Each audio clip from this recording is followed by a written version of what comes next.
My parents canceled my 18th birthday for my sister's tantrum, so I quietly moved out and watched their perfect life fall apart without me. This is a long one, but the ending that happened last month was so satisfying I had to share. Fair warning, this gets pretty dark, but my family had it coming. Also, sorry for any grammar mistakes. I'm still pretty emotional about all this, even though it's been 2 years. I am 20 male now, but this story starts when I turned 18 2 years ago. My sister Brittany is 24F and has been the family golden child since birth. We're talking full-blown princess syndrome here, the kind that makes people in restaurants stare when she throws adult tantrums. Growing up in suburban Phoenix, our dad Kenneth owns a mid-sized construction company specializing in custom homes, and Mom Linda works as a real estate agent for one of those high-end firms that sells million-dollar houses to tech executives and retirees. Combined, they pull in around $220,000 a year. So we were solidly upper middle class with a big house in a gated community, pool in the backyard, two-car garage, the whole Arizona dream setup. Should have been enough for both kids to have good lives, right? Wrong. Brittany learned early that tears and tantrums got her everything she wanted. I'm talking full-scale meltdowns that would make a toddler jealous, throwing herself on the floor, screaming until her face turned red, threatening to hurt herself if she didn't get her way. By the time I was old enough to understand what was happening, the pattern was set in stone.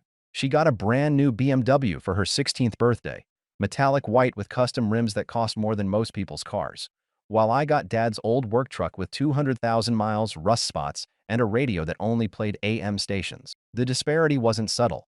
She got a $3,200 monthly allowance through her 6 years of on and off college attendance, while I worked 25 hours a week at a local gym just to pay for gas, clothes, and school supplies. When Brittany wanted to redecorate her room for the third time in 2 years, Mom and Dad dropped $8,000 on designer furniture from some boutique in Scottsdale.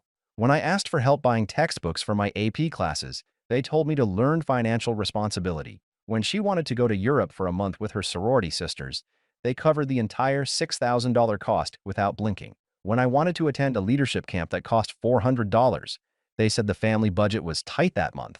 The examples were endless and infuriating. Brittany crashed her BMW junior year while texting and driving. Dad bought her an even newer model and said, "Accidents happen." I got a speeding ticket for going 5 over in a school zone, grounded for a month and had to pay the fine myself. She failed organic chemistry twice and needed expensive tutoring. No problem, they hired the best tutor money could buy. I needed help with calculus? Figure it out yourself. You're smart enough. Here's the thing though. I was the one actually holding the family together while she created chaos. While Brittany partied, skipped classes, and treated college like an extended vacation, I maintained a 4.2 GPA, worked part-time, did volunteer work at the animal shelter, tutored younger kids for free, and handled most of the household responsibilities that adults should have been managing. I was the one who remembered to pay the water bill when Mom was busy with client showings. I was the one who picked up Dad's dry cleaning when his back was acting up after long days on construction sites. I was the one who grocery shopped, meal planned, and made sure there was food in the house for family dinners. I was the one who cleaned up Brittany's messes both literally and figuratively. My parents justified all of this by saying Brittany was more sensitive and needed extra support because she was emotionally fragile and still finding herself. Meanwhile, I was naturally responsible and didn't need as much attention because I was mature for my age and could handle things independently. They made my competence and reliability sound like reasons to give me less care and attention, not more recognition and support. Every time I succeeded, they acted like it was expected. Every time Brittany failed, they acted like it was a tragedy that required the entire family's energy to address. The worst part was how they'd use me to fix Brittany's problems while giving her all the credit for any eventual success. When she crashed her BMW junior year, I spent my entire weekend helping Dad assess the damage, research replacement parts, and negotiate with insurance companies. When she finally passed organic chemistry on her third attempt, I'd spent months tutoring her through basic concepts she should have learned in high school. When she got arrested for underage drinking at some frat party, I was the one who had to pick her up from jail at 3 a.m. because Mom and Dad were too disappointed and emotionally drained to deal with it. But when Brittany eventually graduated community college, 2 years late, who got all the praise? She did. "We're so proud of how you overcame your challenges," Mom would say. Meanwhile, I was treated like the family's unpaid intern, essential for keeping everything running, but invisible when it came to recognition or appreciation. I kept telling myself it would change when I turned 18. Finally, I'd be legally an adult, Finally, they'd have to respect me as an equal family member. Finally, I'd get some recognition for everything I'd done to keep this household functioning, while they focused all their attention on their problematic golden child. I could not have been more wrong about how that would play out. So 2 years ago, I'm about to turn 18. This was supposed to be huge. Legal adulthood, graduation from high school in a few months, early acceptance to Arizona State with partial scholarships based on my GPA and extracurricular activities. I'd been looking forward to this birthday for literally years. For once, I wanted to feel like the center of attention in a positive way. Not because I was fixing someone else's problem or covering for family dysfunction, but because I was actually being celebrated for who I was and what I'd accomplished. I asked my parents if we could have a nice party. Nothing crazy or expensive, just family, some friends from school and work, maybe 25 to 30 people total. We could do it in our backyard, grill some food, set up music, celebrate properly. I even offered to help pay for it with money I'd saved from my job. Mom and Dad seemed genuinely excited about the idea. Our baby is becoming a man, Mom kept saying to her friends and clients. Dad even offered to rent one of those inflatable obstacle courses because he thought it would be fun and nostalgic. We spent weeks planning everything, sent out proper invitations 3 weeks early, ordered a custom cake from the fancy bakery downtown, planned a whole menu of grilled burgers, hot dogs, and sides. Mom even helped me create a playlist of music that would appeal to different age groups. I invited everyone who mattered to me: my best friend Marcus, my girlfriend Sarah, teammates from the wrestling team, guys from work at the gym, my favorite teacher who'd written recommendation letters and believed in me when others didn't, even my boss who'd been like a mentor and father figure. This was going to be my moment to show everyone that the quiet, responsible kid had actually made something of himself. I'd been accepted to a good university, had scholarship money, maintained relationships with quality people, and was ready to start my adult life on solid ground. Then, exactly 3 days before the party, Brittany's spring break trip to Cancun got canceled. She'd been planning this trip for months with her college friends. A week at some luxury resort where rooms cost $400 a night, parties every night at beachfront clubs, Instagram photo shoots with professional photographers, the whole influencer lifestyle experience she was constantly chasing. Dad had already dropped $4,500 on her portion of the resort, flights, and spending money. She'd spent weeks shopping for the perfect bikinis, getting spray tans, buying new designer luggage. But her friend group had some massive falling out over drama I never fully understood. And suddenly the trip was off, deposits were lost, and Brittany was stuck at home with nothing to do during her spring break. She came home Friday afternoon absolutely losing her mind. I'm talking full-scale nuclear meltdown. Crying, screaming, throwing things in her room, slamming doors, the whole performance. She'd been counting on this trip as her reward for finally passing her classes that semester. My parents went into full crisis mode immediately. Mom called in sick to work to comfort her, canceling 3 client meetings and potentially losing commissions. Dad canceled his weekend golf plans and his poker night with his buddies. They ordered her favorite Thai food from the expensive place across town, ran her a bubble bath with those overpriced bath bombs she loves, even called her therapist to schedule an emergency session. They basically treated her like she was grieving a death instead of missing a vacation that most people could never afford in the first place. Saturday morning, less than 24 hours before my party, I'm in the kitchen at 7 a.m. helping prep food and set up decorations when Brittany comes downstairs in her silk pajamas, eyes still red and puffy from her ongoing drama festival. "I can't handle having a party here tomorrow," she announced, like she was delivering a medical diagnosis. "I'm too emotionally fragile right now. The noise and all those people will trigger my anxiety about the trip situation and set back my emotional recovery." My stomach dropped to the floor. "Brittany, it's my birthday party. We've had this planned for weeks. People are already planning to come." "I know, and I'm sorry about the timing," she said, fresh tears starting to flow. "But I'm going through something really traumatic right now. I need the house to be calm and peaceful so I can process my feelings about this disappointment. Having a party would be really insensitive to my current emotional state." Mom immediately started nodding along like Brittany was making perfect sense. "She has a point, honey. Your sister is dealing with a lot of disappointment and rejection right now. This Cancun situation has really shaken her confidence." I couldn't believe what I was hearing. "Mom, it's my 18th birthday. This is a major milestone. People are already expecting to come." I invited my teacher, my boss, Sarah's parents. That's when Brittany played her trump card. "If you really cared about me as your sister, you'd postpone it until I'm feeling better. Family should support each other during difficult times, not make things worse by being selfish." Dad walked into the kitchen during this conversation, and immediately sided with her without even hearing my perspective. Son, your sister needs us right now. You're strong enough to handle a little disappointment. She's not built the same way you are. But Dad, everyone's expecting to celebrate tomorrow. I've been planning this for weeks. I ordered a cake, bought decorations, planned the whole menu. We'll reschedule for next weekend, he said firmly, already mentally moving on to the next topic. Family comes first, and right now your sister needs our support more than you need a party. You'll have plenty of other birthdays. The casual dismissal of my milestone birthday, the dismissal of me as a person who mattered, hit like a physical punch to the gut. This wasn't just about a party being canceled. This was about 18 years of being treated like my needs, feelings, and accomplishments didn't matter whenever Brittany had any kind of crisis or inconvenience. I spent the rest of Saturday making humiliating phone calls to cancel everything. My girlfriend was confused and hurt that I'd wait until the last minute to cancel. My friends were disappointed, and some of them already had plans for the following weekend. My teacher seemed genuinely concerned about me and asked if everything was okay at home. My boss was understanding but clearly thought it was weird that I'd cancel my own birthday party. I had to lie to everyone and say I was suddenly sick because I couldn't admit that my own family had canceled my birthday party to accommodate my sister's vacation drama.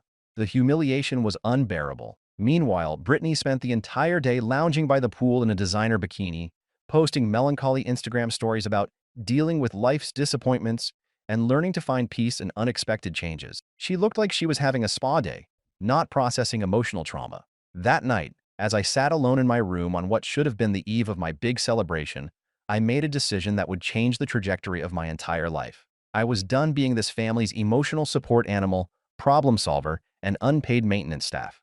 The next morning, my actual 18th birthday, I woke up to absolutely zero acknowledgement from my family. No happy birthday, no special breakfast, no gifts, no recognition that this day was different from any other Sunday.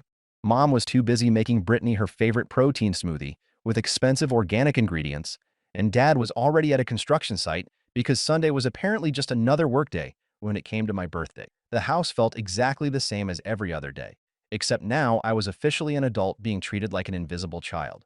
Around noon, Brittany actually had the audacity to complain that I was bringing down the mood by being quiet and distant. "It's not my fault your party got canceled," she said, while scrolling through her phone and eating the fancy brunch Mom had prepared for her. "You don't have to take your bad mood out on everyone else. Some of us are dealing with real problems." That's when something fundamental snapped inside me. I realized I had options I'd never seriously considered before. I was 18 now, legally an adult with rights and freedoms. I had money saved from 2 years of working at the gym. I had friends whose families actually valued me and treated me with respect. Most importantly, I had the grades, scholarships, and college acceptance to build a life independent of these people who clearly didn't appreciate or value me. I started making strategic phone calls from my room.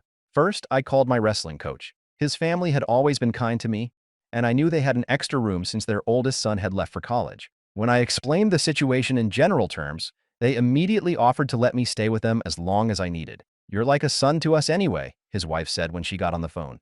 "We'd be honored to have you here during your senior year." Second, I called my boss at the gym. He'd been encouraging me to take on more hours, and had even mentioned that his other location across town needed reliable help. When I asked about the possibility of full-time work, he said he could start me at 30 hours a week immediately. "You're the most responsible kid I've ever hired," he told me. "If you need more income for independence, I've got opportunities for you." Third, I called my school counselor at her home number. She was shocked when I told her what had happened and immediately offered to help me figure out the logistics of finishing senior year while living independently. "What your parents did was completely inappropriate," she said. "An 18th birthday is a major milestone, and canceling it for the reasons you described shows a serious problem with family priorities." By Sunday evening, I had a comprehensive plan for independence. I spent the following week being completely normal on the surface. Went to school, worked my regular shifts at the gym, did my usual household responsibilities like nothing had changed. My parents thought my attitude had improved and were proud that I was handling disappointment maturely. What they didn't know was that I was quietly moving my important belongings out of the house. A few items each day to my coach's place. My important documents, my electronics, my best clothes, books, wrestling trophies, anything that actually mattered to me. I also stopped doing all the little things that kept the household running smoothly. Didn't remind Dad about upcoming bill due dates. Didn't organize Mom's client paperwork or update her calendar. Didn't clean up random messes around the house. Didn't grocery shop or meal plan. The following Saturday, exactly 1 week after my canceled birthday, I finished the job. I waited until both parents were out of the house, and Brittany was at the mall spending money she didn't earn. I packed the rest of my belongings into garbage bags and boxes, systematically emptying my room of everything that belonged to me. I left a note on my bed, along with my house key. Since my needs, feelings, and milestones don't seem to matter in this family, I've decided to go somewhere they do. Don't contact me unless you're ready to genuinely apologize and make real changes to how you treat me. I'll finish high school and start my adult life with people who actually value and respect me. This isn't a tantrum or a phase. This is me choosing to surround myself with people who treat me like I matter. I loaded everything into my old truck, took one last look at the house I'd lived in for 18 years, and drove away knowing I'd never live there again. The immediate sense of relief and freedom was overwhelming. For the first time in my life, I was making a major decision based purely on what was best for me, not what was most convenient for everyone else. Quick pause, fellas. YouTube just dropped this new hype feature. If you're hooked on this story, smash that hype button. It tells YouTube this video deserves to blow up, and it keeps even crazier stories coming your way. Thanks so much for your support. All right, back to the drama. Living with my coach's family was like stepping into a parallel universe where children were actually valued, supported, and treated with respect. They celebrated my presence, asked about my day, included me in family decisions, and treated me like a valued family member instead of unpaid household help. For the first time in my life, I felt like I was living with people who genuinely wanted me there. Meanwhile, my original family was falling apart without me there to hold everything together, and the process was both fascinating and satisfying to watch unfold. The first signs appeared within days. I'd been the one handling most administrative tasks that kept the household functioning: bill reminders, appointment scheduling, grocery shopping, meal planning, basic organization. Without me there as the family's unpaid personal assistant, things started slipping through the cracks immediately. Within 3 weeks of my departure, they'd missed their mortgage payment, got late fees on multiple credit cards, and mom lost a major client because she forgot about a crucial deadline that I normally would have tracked for her. But the real chaos was Brittany. See, with me gone, my parents suddenly had to deal with her problems directly instead of having me as a buffer, mediator, and problem solver. And man, did she have problems that had been accumulating like a ticking time bomb. First, she failed 2 classes that semester and got put on academic probation. Without me there to tutor her, help with assignments, and basically do half her coursework, she was completely lost. She'd been relying on my help for so long that she'd never actually learned how to study, research, or manage her academic responsibilities. Dad had to hire an expensive private tutor at $75 an hour, but Brittany kept skipping sessions because she didn't vibe with the teaching style. Then she got arrested again, this time for shoplifting at an upscale boutique in Scottsdale. Apparently, she'd been stealing makeup, accessories, and clothes for months. She got caught trying to steal a $300 purse, and the store pressed charges. Dad had to hire an attorney and pay thousands in legal fees, restitution, and court costs. The worst part was that she'd been stealing not because she couldn't afford things, but because she enjoyed the thrill and felt entitled to whatever she wanted. But the most devastating discovery was that she'd been systematically stealing from mom and dad for years. With me gone, there was no one to cover for missing money, make excuses for unexplained expenses, or help balance the books. They discovered she'd been taking cash from mom's purse, using dad's credit cards for unauthorized purchases, even forging signatures on checks. The total amount was staggering: over $35,000 in unauthorized spending over 2 years. Money that could have paid for my college expenses, money that could have secured their retirement. Instead of finally holding her accountable, they doubled down on enabling her behavior. Dad took out a second mortgage on the house to pay for her legal fees and accumulated debt. Mom started working 7 days a week to cover the extra expenses. I watched all of this unfold through social media, mutual friends, and the community gossip network. My parents looked exhausted and stressed in every photo. Their perfect family image was cracking publicly. They tried calling me constantly, of course, left dozens of increasingly desperate voicemails begging me to come home and talk, to help the family get through this difficult time, to be the mature one and work things out. But notice what was consistently missing from every message? No apology for canceling my birthday. No acknowledgement that they'd treated me unfairly. Just guilt trips about how my absence was making their lives harder. "Please, son, we need you here," Dad's voicemails would say. "Your sister is really struggling without you to help her, and your mom and I don't know how to handle all these problems on our own." But I stayed strong and didn't respond to any of their attempts at contact. I was thriving in my new environment, maintaining my 4.2 GPA, working 30 hours a week, training with the wrestling team, building genuine friendships with people who valued me. I was finally living for myself instead of constantly cleaning up everyone else's messes. By the time I graduated high school, with honors and a full scholarship to Arizona State, my original family's situation had gone from bad to absolutely catastrophic. Brittany had dropped out of college entirely after getting expelled for academic dishonesty. She'd been caught having other students write her papers, paying people to take online tests for her, and even submitting assignments she'd stolen from previous students. The final straw was when she tried to bribe a professor to change her grade. Dad was so desperate to save her future that he'd paid $15,000 to some sketchy online program that promised she could get a degree in business management in 6 months. Obviously, it was a complete scam that left them with nothing but a worthless certificate and more debt. Mom's real estate career was suffering badly because she was too distracted, stressed, and emotionally drained to focus properly on clients. She'd lost several major deals due to missed appointments, forgotten deadlines, and basic mistakes that never would have happened when I was there to help her stay organized. Her reputation in the competitive Phoenix real estate market was tanking. Dad's construction company was struggling too. Without me there to help with paperwork, organization, and basic business administration, he'd made several costly mistakes on project bids and material calculations. He'd also borrowed heavily against the business to fund Brittany's various crises. But the real kicker was their social reputation and standing in the community. See, people in our close-knit suburban neighborhood had started noticing things.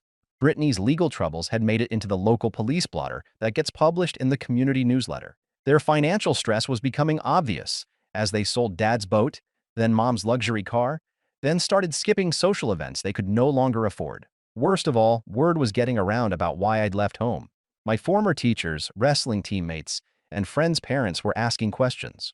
When the truth came out about my 18th birthday being canceled for Brittany's vacation drama, the community judgment was swift and harsh. Phoenix is a big city, but our suburban community is small enough that reputation and social standing really matter. Other parents started avoiding mine at school events and neighborhood functions. Dad began losing potential business from people who didn't want to associate with a man who'd treat his responsible, accomplished son so poorly. Mom lost clients who preferred working with real estate agents who demonstrated good judgment and stable family values. In a business built on trust and relationships, her family's dysfunction became a professional liability. The contrast was stark and public. Here I was, thriving in my senior year, getting recognized for academic achievements, winning wrestling matches, being celebrated by my coach's family and my teachers, while my original family was imploding in spectacular fashion. They'd built their entire identity around being the successful family with the perfect kids. Without me there to maintain that image, and with Brittany's problems becoming increasingly public, that carefully constructed identity collapsed completely. The calls and messages to me became daily, then multiple times per day. The voicemails got longer, more desperate, and more revealing about just how badly things were falling apart. "Son, please, we know we made mistakes, but we need you here. Your mother is crying every night and can't sleep. The business is struggling and I don't know how to organize everything the way you used to. People in the neighborhood keep asking about you and we don't know what to tell them." But I held firm in my decision and didn't respond to any of their attempts at contact. I was living my best life, graduated with a 4.4 GPA, earned a full scholarship to Arizona State University, got promoted to shift supervisor at the gym, maintained a healthy relationship with my girlfriend Sarah, and built genuine friendships with people who respected and valued me. The beginning of my sophomore year in college, about 18 months after I'd left home, Brittany had her biggest crisis yet, and this time it destroyed what remained of my parents' financial stability and social standing. She'd gotten involved with some guy who convinced her she could make easy money through cryptocurrency investment. This wasn't legitimate investing. This was some obvious pyramid scheme involving a fake currency that promised 500% returns in 6 months. Using her access to family finances, Brittany transferred $45,000 from my parents' savings account into this scam. This represented their entire emergency fund, most of their retirement savings, and money they'd been planning to use to pay off the second mortgage. When the investment predictably disappeared along with the scammers who'd created it, my parents lost everything they'd worked decades to save. But that wasn't even the worst part of Brittany's financial destruction. Over the previous year, she'd also been systematically running up debt in my parents' names. Credit cards they didn't know about, personal loans using their information, even a car loan for a vehicle she'd immediately crashed while driving under the influence. She'd become sophisticated in her financial manipulation, using their good credit and family information to access money they'd never authorized. By the time they discovered the full extent of her fraud, she'd created over $80,000 in debt that they were legally responsible for. Combined with the lost savings, the total financial damage was well over $125,000, enough to completely destroy their middle-class lifestyle. The financial devastation was swift and complete. They had to declare bankruptcy, which ruined their credit and professional reputations. They were forced to sell the house they'd lived in for 15 years, the house where I'd grown up, the house that represented their version of the American dream. They moved into a small two-bedroom apartment in a less desirable part of town, lost most of their possessions in the downsizing, and faced the reality of starting over financially in their 50s. Dad's construction business collapsed under the debt load and legal complications. Mom had to take a job at a big corporate real estate firm, where she made a fraction of her previous income and had no autonomy or respect. But the personal cost was even higher than the financial devastation. Brittany, faced with actual consequences for the first time in her 26 years of life, had a complete mental breakdown. She couldn't handle the reality that her actions had destroyed her family's stability, couldn't cope with the guilt and shame, couldn't function when people finally held her accountable for her choices. She moved back in with my parents in their tiny apartment and became completely dependent on them for everything: emotional support, financial support, basic life management. She couldn't hold a job for more than a few weeks, couldn't manage basic adult responsibilities, couldn't function as an independent person. My parents, now in their 50s and financially devastated, found themselves caring for a 26-year-old woman child while living paycheck to paycheck in cramped conditions. The stress of supporting three adults on two minimum wage incomes while dealing with bankruptcy proceedings was overwhelming. The pressure destroyed their marriage. After 25 years together, they separated 6 months later, unable to cope with the stress, blame, and resentment that had built up around Brittany's behavior and their enabling of it. Dad moved in with his brother and started working construction jobs for his former competitors, earning a fraction of what he'd made as a business owner. Mom took a second job at a retail store just to make ends meet, working 60 hours a week to afford rent and basic necessities. The perfect family image they'd worked decades to build was completely destroyed, and their community reputation was in ruins. People who had once respected them now saw them as cautionary tales about the dangers of enabling toxic behavior in adult children. Last month, everything came full circle in the most satisfying and vindicating way possible. I was at my apartment near ASU campus, studying for finals in my business administration program, when I got a call from a number I didn't recognize. Against my better judgment, I answered. It was Dad, calling from his brother's phone because I'd blocked all their numbers over a year ago. "Son," he said, and I could hear years of exhaustion, defeat, and genuine desperation in his voice. "Please don't hang up. I know you have every right to hate us and never speak to us again, but we need to talk. We need to ask for your help." I almost ended the call immediately, but something in his tone, a brokenness I'd never heard before, made me listen. "Your mother and we've lost everything. The house, the business, our savings, our marriage, our reputation in the community. We're living apart now, both working multiple minimum wage jobs just to survive. And Brittany is completely dependent on us, but we can't even take care of ourselves anymore." He was quiet for a moment, and I could hear him struggling to compose himself. "We know why you left. We've had 2 years to think about it, and we know we treated you terribly. We canceled your 18th birthday for something that didn't matter, and we've been paying the price ever since. You were the one holding our family together, and we threw you away like you didn't matter." For the first time in my life, I heard genuine remorse and self-awareness in his voice. "We need help," he admitted, and I could hear how much it cost him to say those words. "Not money. We know we don't deserve that, and you're a college student. But advice, guidance, someone who knows how to make responsible decisions.